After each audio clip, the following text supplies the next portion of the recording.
Hi folks, I want you to play a little psychological game with me. Picture absolute blackness. Now, here's a visual aid for you. Now, into this blackness, I want you to imagine a point of intensely bright light. Now, this represents the truth. Not just any sort of casual truth, but a kind of ultimate truth. What lies behind life, the universe, and everything. To the Christian, I suppose this would be God. To the atheist, it would be the singularity at the beginning of the universe.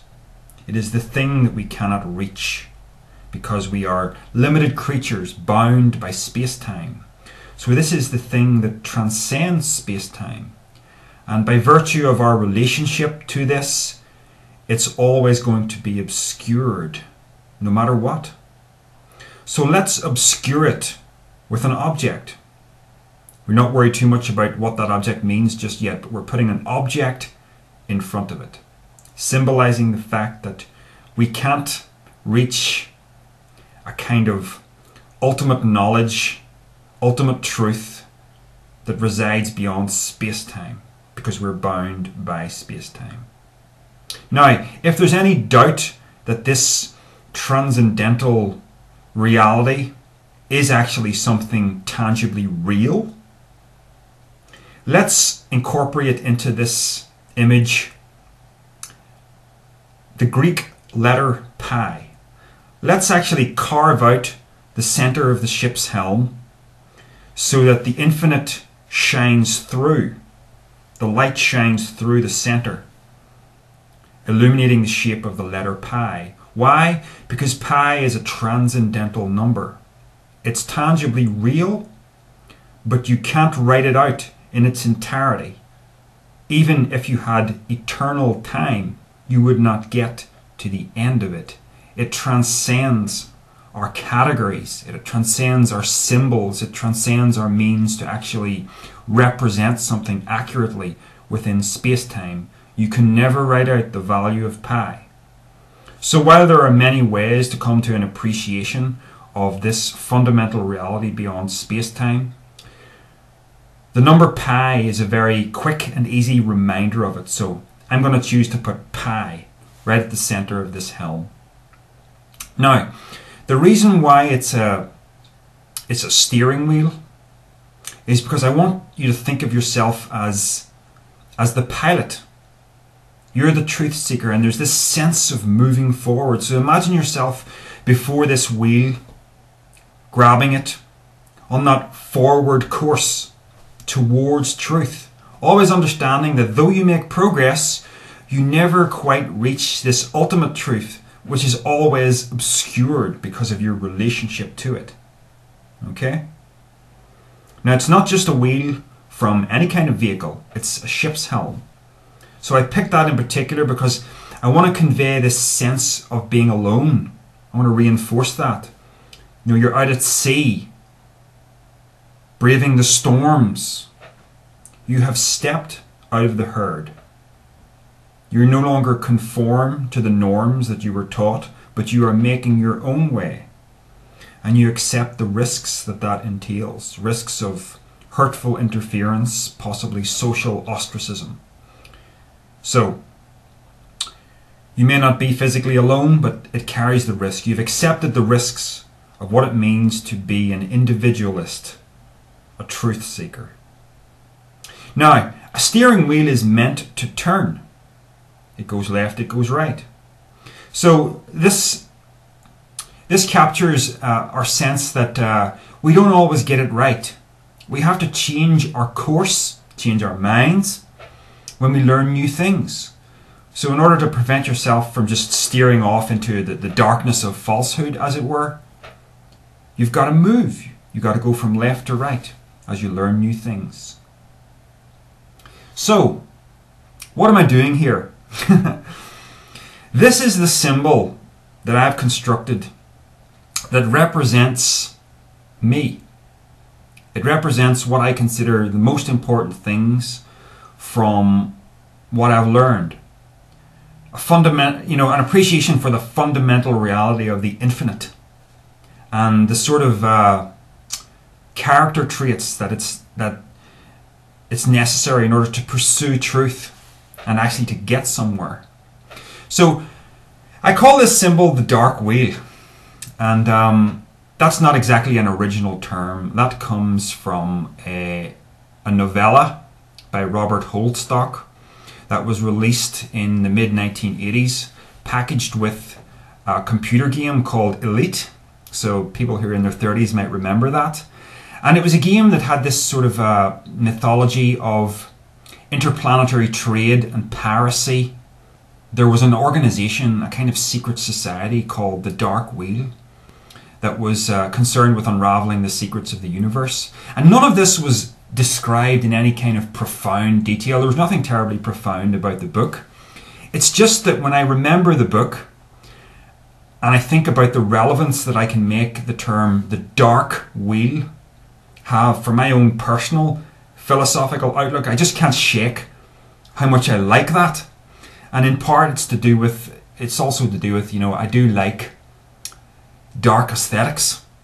I always have. A sense of the sinister.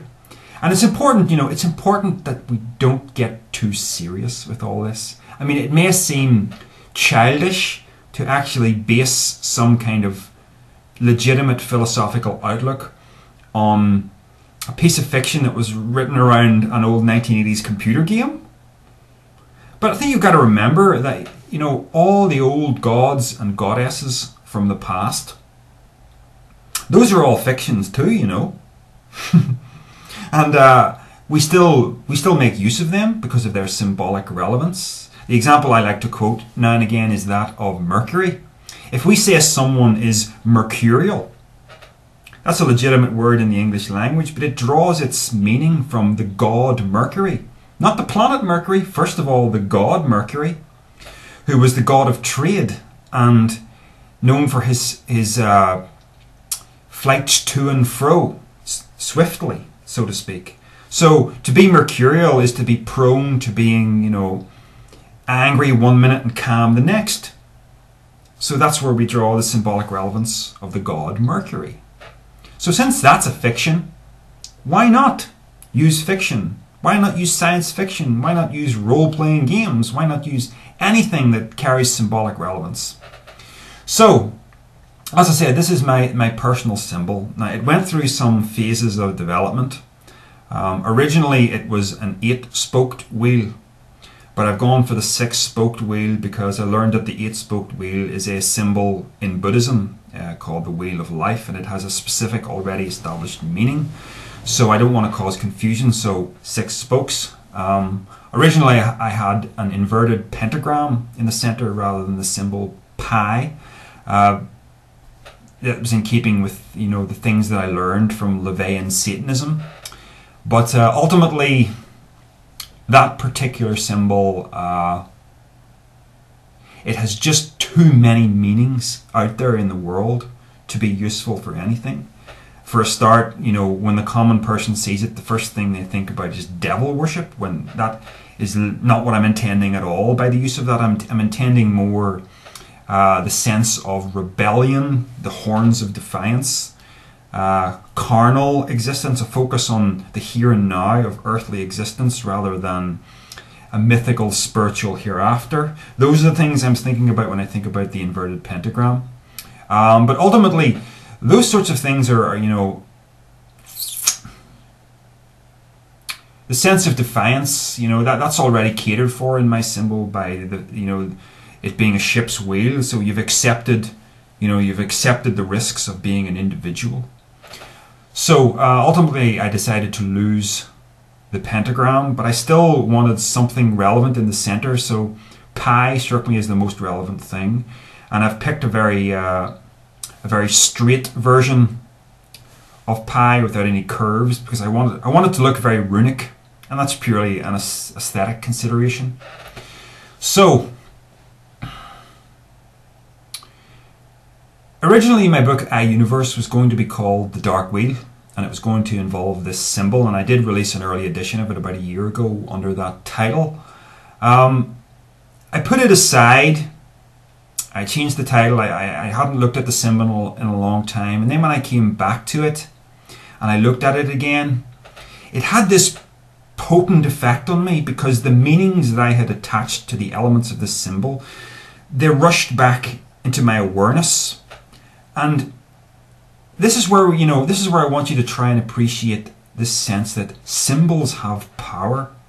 Not in any paranormal sense, but they have power if you imbue them with power. And that's what I had done almost unconsciously. So I was looking at my symbol and I was feeling this fresh sense of sort of profundity, this sense that this represents me.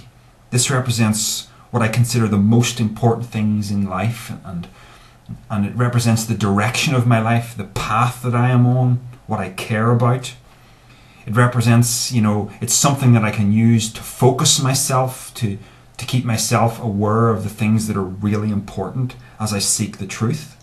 So all this, intuitively rushed back into my mind by looking at the symbol. So there is value in creating a symbol for yourself.